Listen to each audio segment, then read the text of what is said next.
और पटना में चुनाव आयोग की तरफ से प्रेस कॉन्फ्रेंस की गई, जिसमें जानकारी देते हुए chief election commissioner Rajiv Kumar ने कहा है कि हमने वोटर से अपील की, सभी लोग आम चुनाव में वोट देने जरूर आए। पिछले 2 दिनों में हमने मीटिंग की है।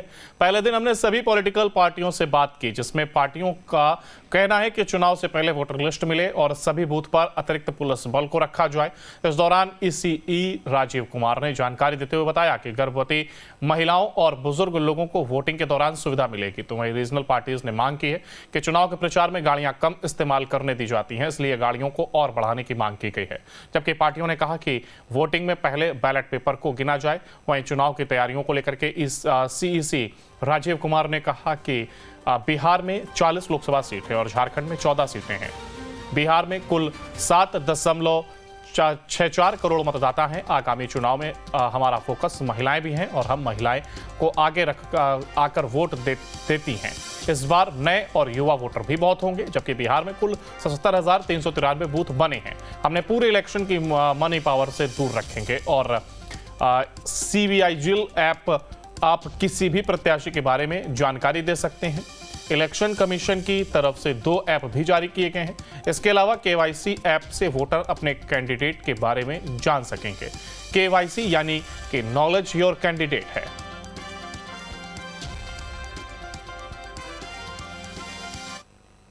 Patna Sahib one of the main places है जिसमें बहुत कम है। 31 ऐसी हैं जो 9 डिस्ट्रिक्ट्स की जो आइडेंटिफाई की गई हैं। तो कहने का मतलब है कि हमने एक प्रोग्राम बनाया है, टारगेटेड इंटरवेंशन प्लान, जिसमें हम बूथ तक गए हैं कि कौन सी कॉन्स्टिट्यूएंसी स्टेट एवरेज से नीचे है और उस कॉन्स्टिट्यूएंसी के कौन कौन से बूथ स्टेट एवरेज से या डिस्ट्रिक्ट एवरेज से नीचे हैं। यानी एक जैसी चीज़ सारे डिस्ट्रिक्ट में चले ये नहीं है, जगह जगह में क्या परेशानी है, क्यों लोग नहीं आ रहे हैं, इसके लिए एक बहुत सघन प्रयास किया गया है। और मुझे उम्मीद है कि जो इलेक्टरल रोल्स की प्योरिटी बढ़ी है, जिन लोगों को नहीं रहना चाहिए था जो हटे हैं, और जितने नए लोग जुड़े हैं जिसमें से यंग लोग जुड़े हैं, तो ये वोटिंग परसेंटेज निश्चित रूप से बढ़नी चाहिए।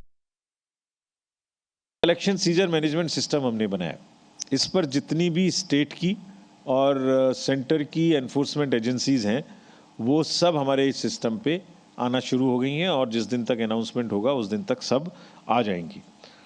जितने भी अंतर्राज्यीय सीमाएं हैं उन पर स्ट्रिक्ट विजिल करने का डायरेक्शन दिया गया है।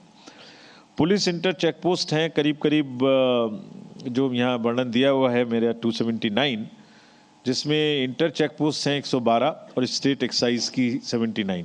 इन सबको आपस में मिलके काम करने के लिए स्पष्ट हिदायत दी गई है। इंटरनेशनल बॉर्डर है, उसमें चाहे फेक करेंसी हो, चाहे लीकर हो, चाहे लोगों का आना जाना हो, चाहे आर्म्स हो, स्टेट पुलिस, SSB और सबको बहुत ही सघन तरीके से काम करना है। And they will be under strict watch of the commission that from this border nothing is kind of no compromise takes place. Commission का भी और उनका भी कि सभी पॉलिटिकल पार्टीज को एक समान सुविधा और लेवल प्लेइंग फील्ड मिलनी चाहिए, इसका कोई विकल्प नहीं है। अगर किसी भी डिस्ट्रिक्ट में लेवल प्लेइंग फील्ड डिस्टर्ब करेंगे तो उन पर कार्रवाई होगी, ये उनको बहुत स्पष्ट तरीके से बताया गया है। और अपने नीचे जितने लोग हैं, डिस्ट्रिक्ट्स के नीचे, SPs के नीचे, DMs के नीचे, चाहे वो अंचल स्तर के हों, ब्लॉक स्तर के हों, AROs हों, SDMs हों, DSPs हों, उनको संभालना उनका काम है।